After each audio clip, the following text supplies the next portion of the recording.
Welcome to Chillin' 101. We hope this video helps. You begin by locking down essentials so every slide feels intentional.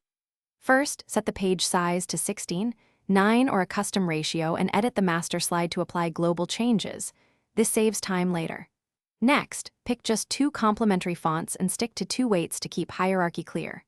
Finally, assemble a small palette, 3 colors and 1 neutral, so your design reads as a single, cohesive system rather than a collection of mismatched choices. Once the base is set, arrange content using a consistent grid to speed composition. Try half, third, or centered layouts and stick to 1 per deck.